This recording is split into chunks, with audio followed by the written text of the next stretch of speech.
Every day at Bagu City. Yeah. Di na broke cause we made it. Yeah. Di na nakahon na saving.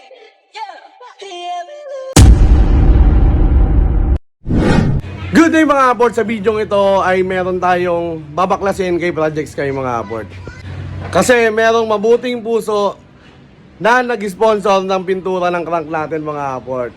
Siyempre walang iba yan kundi si Lance De Vera mga aport, number 1, Otbura. Uy, sana all! Kaya ngayon, siyempre babaklasin na natin yung crankcase mga aport at dadalhin natin sa kanya. Bago natin dalhin sa kanya yan, ay babalatan na natin ngayon yan mga aport. Bibili tayo ng paint remover, tatanggalin natin yung pintura nito mga aport, para pagdating kay Lance De Vera, ibubugaan na lang niya.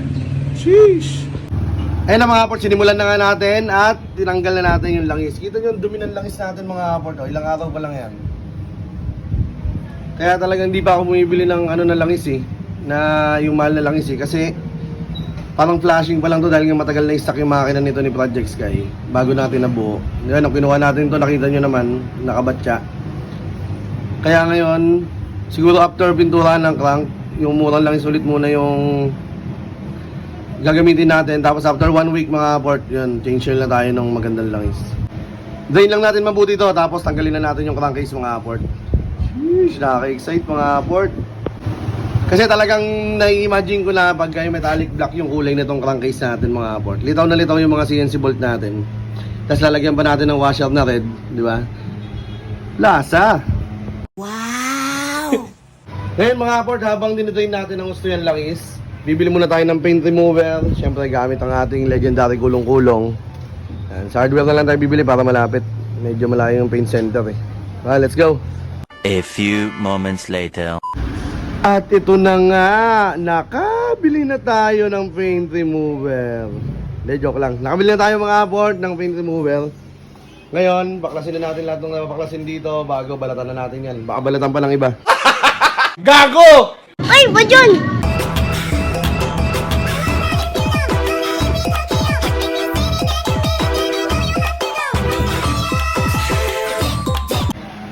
Okay na, natanggal na natin yung mga crankcase kabilaan mga port. Yan, pati yung engine sprocket cover natanggal na natin. Meron pa isa pala itong kulang yung kaha natin mga port. Ito, may isang plastic pa na dito nakalagay na maliit parang pa-triangle yung shape niya. Yun, orderin natin yun kasi kailan ko lang nalaman na meron palang dapat nakalagay dito.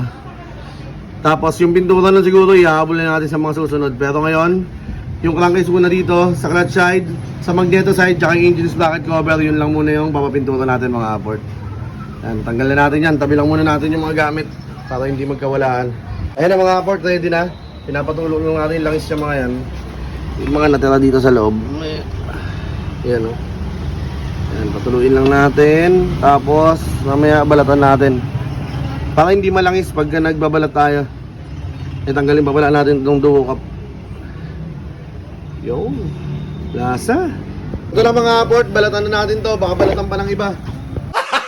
Gago! Ay, ba yun? Ay, unahin na muna natin tong clutch side mga aport. Kaya na natin to. Yeesh, malapit ka ng gumanda.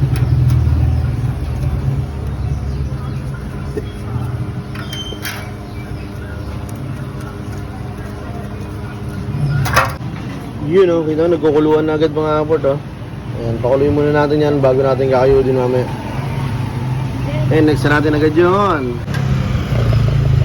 Ito, repainted na ito mga aport eh. Tingnan natin kung ganun din kabilis mataklap. Mukhang makapal na ito mga aport. Mukhang dito tayo mahihirapan ah. Ito, saglit lang. Lumalabas na yung ano niya eh, bakal o. Yari na. Ito mukhang mabilis lang natin matatanggal to sa clutch side mga aport kasi stock paint pa to eh. Oh, tanggal agad ah. Nasa.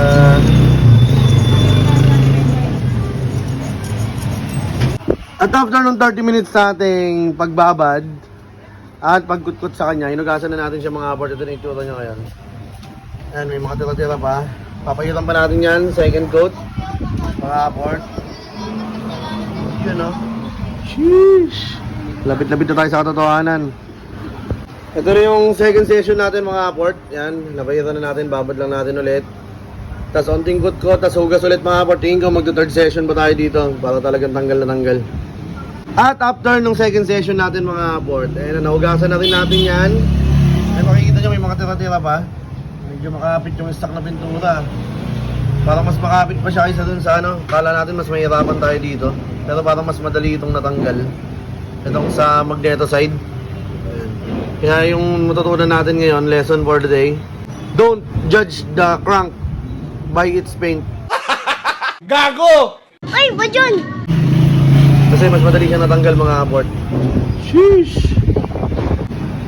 Okay, third session na tayo mga aport. Third session. Ubus na yung oras natin dito ah. Konting-konti na lang. Bumitaw ka na. Ikaw na lang ang nakakapit. Gago! Ay, Bajon! All goods na mga aport, nabalatan na natin lahat at nalihan na rin natin yan mga aport, pati itong cover ng sprocket, ng engine sprocket. Nalihan na rin natin yan mga aport. Ang natitira na lang na hindi natin mapapintura ay yung kabiyak nito mga aport para yung sa kabilang side. Susunod na lang pa, kasabay na lang natin pag may iitiman ulit si Tropang Lance. Pero ito muna para madala na natin mamaya kasi sa Castell kami mag-Holy Week mga aport, papunta kami dun mamaya. Kaya isasabay ko na to mga aport para pagbalik namin dito ng Sabado or Sunday ay dala ko na rin to tapos na mga aport. Kaya yun, maraming salamat. Syempre shoutout kay Tropang Lance. Napakabuti talaga ng puso mo. Mabuhay ka hanggat gusto mo. Uy, sana all! So yun na nga mga aport, natapos na natin yung pagbabalat ng crank. Dadali na lang natin to dun sa Castilleos mga aport.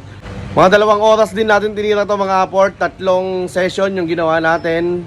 Bawat session, hugas, tapos sabon, konting kutkot mga aport. Tapos yung huling-huling session mga aport ay dun yung pagbanlaw natin. Nilihan na natin siya ng may sabon. Tapos, tignan nyo yung mga yung naubos natin mga aport na ano. Yung naubos natin na paint remover, yan lang mga aport. May natira pa dun sa isang bote. Kaya yung isang bote sapat na para dun sa crankcase mga aport pag magbabalat kayo. Konting tip lang mga aport dun sa pagbabalat pag mag-strip to metal kayo nitong crankcase mga aport. Sa experience ko lang naman, hindi ko lang alam sa iba kung ganun din. Huwag nyo lang patuyuin ng todo. Kasi mas mahirap siyang kutkutin pag natuyo siyang todo yung paint remover dun sa crankcase. Kaya sa akin, pag kumulo na, tas basa-basa pa, babanlawan ko na yun mga aport, tas babrushing ko siya. Yun yung technique na ginawa ko. Mas madali yun para sa akin. Hindi ko lang alam sa iba kung ganun din yung technique nila mga aport. Pero yun yung tip ko. Huwag niyong patuyuin ng todo kasi pag tumigas na yung paint remover dito, yung mga tumuklap na pintura, mas mahirap na siyang kutkutin. Sheesh! I-update ko kayo mga aport pag natapos na pinturahan to, pag ginawa na natin kay Tropang Lance. Hindi ko na bibidyohan yung pagpunta ko doon kasi gabi kami pupunta doon mamaya. So pagkabalik mga aport, dala ko na to, i-update ko kayo mga aport. At bibidyohan din natin pagkabit natin kay Project Sky kung ano yung magiging itsura niya. Sana sumabay yung washer na pula sa pagdating bago matapos tong Holy Week mga aport para pagkabit natin ito ay dire-diretso na mga aport. So mga aport, hanggang dito na lang muna tayo. Kita-kits tayo sa mga susunod na video. Bye-bye!